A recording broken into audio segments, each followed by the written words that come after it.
Pemerintah daerah adalah penyelenggara pemerintahan daerah menurut asas otonomi dan tugas pembantuan dengan prinsip otonomi seluas-luasnya dalam sistem dan prinsip negara kesatuan Republik Indonesia sebagaimana dimaksud dalam Undang-Undang Dasar 1945. Pemerintah daerah adalah gubernur, bupati, atau wali kota dan perangkat daerah sebagai unsur penyelenggara pemerintahan daerah yang dipilih secara demokratis. Pemerintah daerah menjalankan otonomi seluas-luasnya kecuali urusan pemerintahan yang oleh undang-undang ditentukan sebagai urusan pemerintah pusat. Yang kedua, asas-asas otonomi daerah. Berdasarkan Undang-Undang Nomor 23 Tahun 2014 mengenai pemerintah daerah, terdapat 3 jenis penyelenggaraan urusan pemerintahan yang menjadi dasar bagi pemerintah daerah dalam pelaksanaan otonomi daerah. Asas-asas tersebut adalah antara lain sebagai berikut. Yang pertama, asas desentralisasi. Asas desentralisasi adalah sebuah penyerahan wewenang yang dilakukan oleh pemerintah pusat kepada pemerintah daerah. Pemerintah daerah diberi kewenangan untuk mengurus daerahnya tersebut secara mandiri. Hal ini berdasarkan dari asas otonom. Selanjutnya, yang kedua, asas dekonsentrasi. Asas dekonsentrasi adalah sebagai urusan dari pemerintahan yang menjadi wewenang pemerintah pusat pada gubernur. Hal tersebut dikarenakan gubernur adalah wakil dari pemerintah pusat.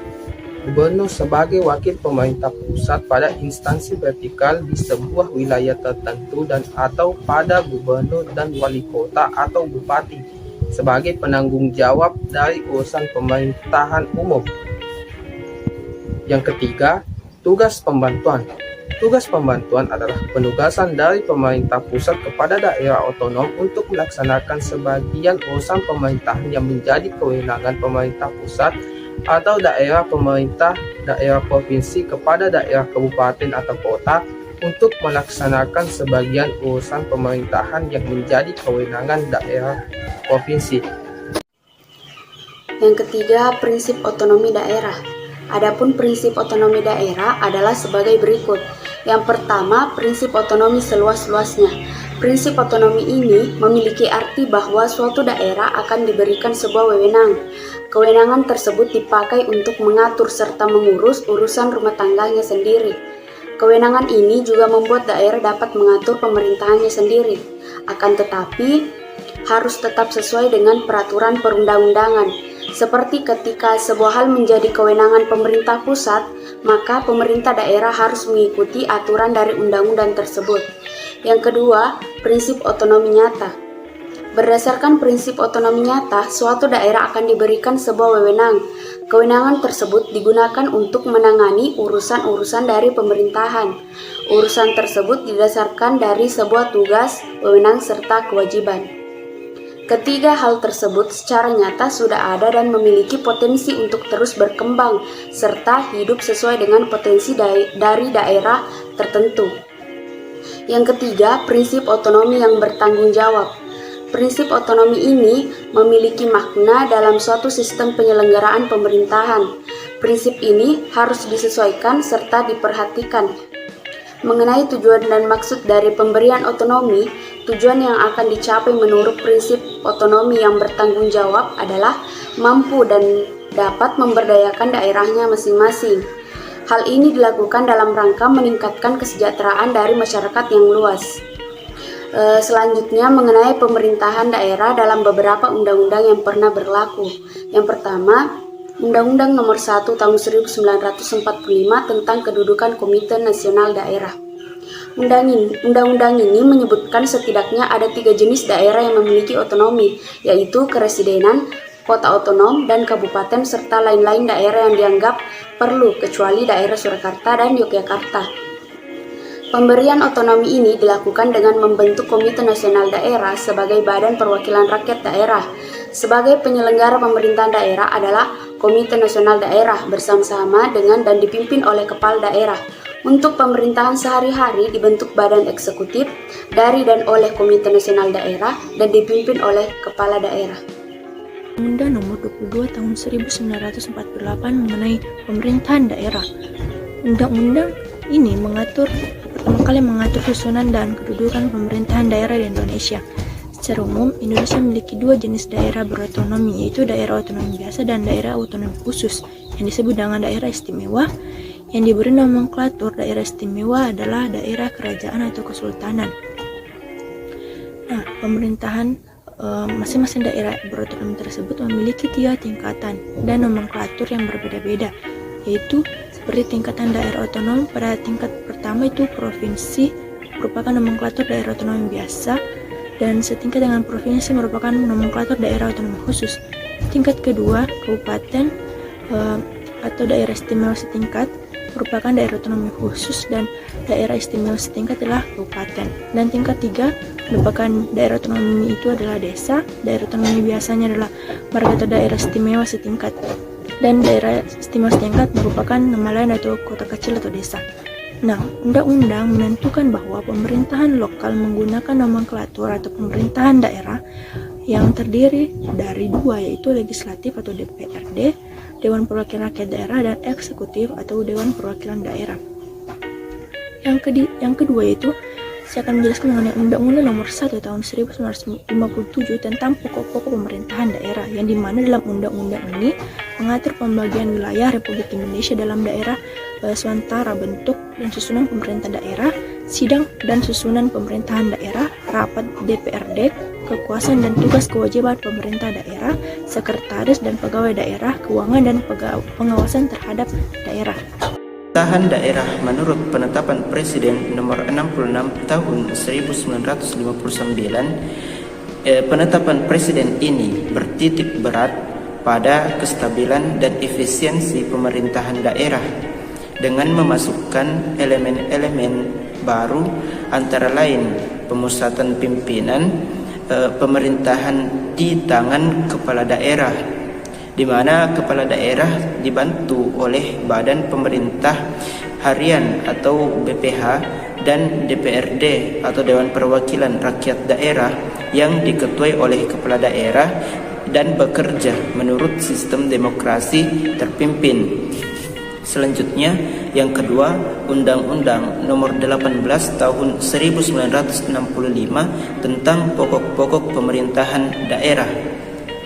Undang-Undang Nomor 18 Tahun 1965 ini merupakan gabungan dari segala pokok-pokok atau unsur-unsur pemerintahan daerah yang diatur dalam peraturan yang ada sebelumnya. Undang-undang ini mengatur antara lain yang pertama, pembagian negara Kesatuan Republik Indonesia dalam daerah-daerah dan tersusun dalam 3 tingkatan, antara lain sebagai berikut.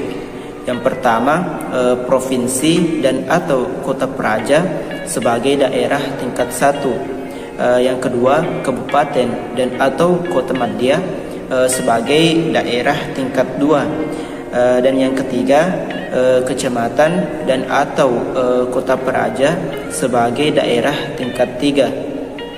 Adapun yang kedua, pemerintahan daerah terdiri dari yang pertama kepala daerah dan yang kedua Dewan Perwakilan Rakyat Daerah. Yang keenam yaitu Undang-Undang Nomor 5 Tahun 1974. Dalam kerangka struktur sentralisasi, kekuasaan politik dan otoritas administrasi, Undang-Undang Nomor 5 Tahun 1974 yang mengatur tentang pokok-pokok pemerintahan daerah dibentuk. Undang-undang ini telah meletakkan dasar-dasar sistem hubungan pusat daerah yang dirangkum dalam 3 prinsip, yaitu desentralisasi. Desentralisasi ini merupakan penyerahan urusan pemerintahan dari pemerintah atau daerah tingkat atasnya kepada daerah. Yang kedua yaitu dekonsentrasi, merupakan pelimpahan wewenang dari pemerintah atau kepala wilayah atau kepala instansi vertikal tingkat atasnya kepada pejabat-pejabat di daerah. Dan yang ketiga yaitu tugas pembantuan, merupakan pengkoordinasian prinsip desentralisasi dan dekonsentrasi oleh kepala daerah yang memiliki fungsi ganda sebagai penguasa tunggal di daerah dan wakil pemerintah pusat di daerah. Nah, akibat dari prinsip-prinsip tersebut, maka dikenal dengan adanya daerah otonom dan wilayah administratif. Meskipun harus diakui bahwa undang-undang ini adalah suatu komitmen politik, namun dalam praktek yang terjadi adalah sentralisasi yang dominan dalam perencanaan maupun implementasi pembangunannya di Indonesia. Nah, undang-undang ini memberikan tempat yang sangat terhormat dan sangat kuat kepada kepala wilayah ketimbang kepada kepala daerah. Undang-Undang Nomor 5 Tahun 1974 ini meninggalkan prinsip otonomi yang real dan seluas-luasnya dan diganti dengan prinsip otonomi yang nyata dan bertanggung jawab. Dan yang ketujuh yaitu Undang-Undang Nomor 22 Tahun 1999. Undang-undang ini tentang pemerintahan daerah ditetapkan pada 7 Mei 1999 dan berlaku efektif sejak tahun 2000. Undang-undang ini dibuat untuk memenuhi tuntutan reformasi, yaitu mewujudkan suatu Indonesia baru, Indonesia yang lebih demokratis, lebih adil, dan lebih sejahtera. Undang-undang ini membawa perubahan yang sangat fundamental mengenai mekanisme hubungan antara pemerintah daerah dengan pemerintah pusat. Perubahan yang jelas adalah mengenai pengawasan terhadap daerah.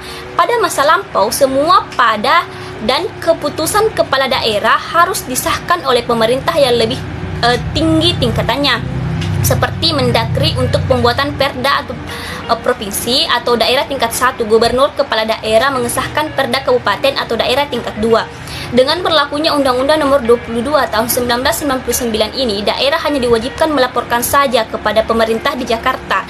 Namun, pemerintah dapat membatalkan semua perda yang bertentangan dengan kepentingan umum atau dengan peraturan perundang-undangan yang lebih tinggi tingkatannya atau peraturan perundangannya yang lain sesuai dengan pasal 114 ayat 1. Nah, ada beberapa ciri khas yang menonjol dari undang-undang ini, yaitu demokrasi dan demokratisasi diperlihatkan dalam dua hal, yaitu mengenai rekrutmen pejabat Pemda yang menyangkut proses legislasi di daerah. Yang kedua, mendekatkan pemerintah dengan rakyat. Dan yang ketiga yaitu sistem otonomi luas dan nyata. Pemda berwenang melakukan apa saja yang menyangkut penyelenggaraan pemerintah kecuali 5 hal, yaitu yang berhubungan dengan kebijaksanaan politik luar negeri, pertahanan, keamanan negara, moneter, sistem peradilan, dan agama. Dengan diundangkan Undang-Undang Nomor 32 Tahun 2004 tentang Pemerintahan Daerah pada tanggal 15 Oktober 2004, Undang-Undang Nomor 22 Tahun 1999 menyatakan tidak berlaku lagi. Sebenarnya antara kedua undang-undang tersebut tidak ada perbedaan prinsip karena keduanya sama-sama menganut asas desentralisasi. Pemerintahan daerah berhak mengatur dan mengurus sendiri urusan pemerintahan menurut asas otonomi dan tugas pembantuan. Otonomi yang luas, nyata, dan bertanggung jawab. Undang-Undang Nomor 32 Tahun 2004 mengatur hal-hal tentang pembentukan daerah dan kawasan khusus, pembagian urusan pemerintahan, penyelenggaraan pemerintahan, kepegawaian daerah, peraturan daerah dan peraturan kepala daerah, perencanaan pembangunan daerah, keuangan daerah, kerjasama dan penyelesaian perselisihan, kawasan perkotaan, desa, pembinaan, dan pengawasan pertimbangan dalam kebijakan otonomi daerah. Selanjutnya, Undang-Undang Nomor 23 Tahun 2014. Kewenangan pemerintahan daerah meliputi hal-hal sebagai berikut. Pemerintahan daerah menyelenggarakan urusan pemerintahan menurut asas otonomi dan tugas. Pembantuan dengan prinsip otonomi seluas-luasnya sesuai dalam Sistem Negara Kesatuan Republik Indonesia tentang perubahan atas Undang-Undang Nomor 23 Tahun 2014 tentang Pemerintahan Daerah menjadi undang-undang, menekankan pada prinsip demokrasi, keadilan, pemerataan, keistimewaan, kekhususan, memperhatikan potensi dan keanekaragaman daerah, serta partisipasi masyarakat dalam sistem negara kesatuan Republik Indonesia. Hakikat dan spirit otonomi daerah sesuai dengan Undang-Undang Nomor 23 Tahun 2014 adalah untuk mendorong prakarsa lokal dan membangun kemandirian daerah dalam wadah NKRI Negara Kesatuan Republik Indonesia. Undang-Undang Nomor 23 Tahun 2014 merupakan manifestasi dan aktualisasi spirit otonomi daerah yang bermuatan political sharing, financial sharing, dan empowering dalam mengembangkan kapasitas daerah. peningkatan sumber daya manusia, dan partisipasi masyarakat. Pembagian urusan pemerintahan antara pusat dan daerah berdasarkan ketentuan pasal 9 Undang-Undang Nomor 23 Tahun 2014, urusan pemerintahan terbagi atas urusan pemerintahan absolut, urusan pemerintahan konkuren, urusan pemerintahan umum. Adapun penjelasannya yaitu urusan pemerintahan absolut adalah urusan pemerintahan yang sepenuhnya menjadi kewenangan pemerintah pusat. Yang kedua, urusan pemerintahan konkuren adalah urusan pemerintahan yang dibagi antara pemerintah pusat dan daerah, provinsi dan daerah kabupaten kota. Urusan pemerintahan konkuren yang diserahkan ke daerah menjadi dasar pelaksanaan otonomi daerah. Yang ketiga, urusan pemerintahan umum adalah urusan pemerintahan yang menjadi kewenangan presiden sebagai kepala pemerintahan. Undang-Undang Nomor 9 Tahun 2015 tentang perubahan kedua atas Undang-Undang Nomor 23 Tahun 2014 tentang pemerintahan daerah. Undang-Undang Nomor 9 Tahun 2015 disahkan oleh Presiden Joko Widodo pada tanggal 15 Maret 2018. Demikian, Undang-Undang EKU mulai berlaku pada tanggal diundangkannya. Undang-undang ini terdiri dari 2 pasal dengan 6 perubahan pasal. Perubahan dilakukan sebagai konsekuensi atas perubahan Undang-Undang tentang pemilihan gubernur, bupati, dan wali kota yang mengatur wakil kepala daerah dipilih secara berpasangan dengan kepala daerah. Sehingga perlu diatur pembagian tugas antara kepala daerah dan wakil kepala daerah agar tidak terjadi disharmoni, dan perlunya pengaturan mekanisme pengisian jabatan kepala daerah dan wakil kepala daerah dalam hal terjadi kekosongan jabatan untuk meneruskan sisa masa jabatan. Pun juga Undang-Undang EKU bertujuan untuk, yakni yang pertama, kesinambungan kepemimpinan di tingkat provinsi, kabupaten, kota. Diperlukan mekanisme peralihan kepemimpinan daerah di masa jabatannya yang demokratis untuk dapat menjamin penyelenggaraan pemerintahan itu sendiri. Yang kedua, yakni bahwa ketentuan tugas dan wewenang DPR provinsi, kabupaten, kota perlu dilakukan penyesuaian dengan undang-undang yang mengatur pemilihan gubernur, bupati, dan wali kota. Pun juga yang ketiga, yakni mengatasi permasalahan dengan mengadakannya bentuk perubahan terhadap Undang-Undang Nomor 23 Tahun 2014 tentang pemerintahan daerah itu sendiri.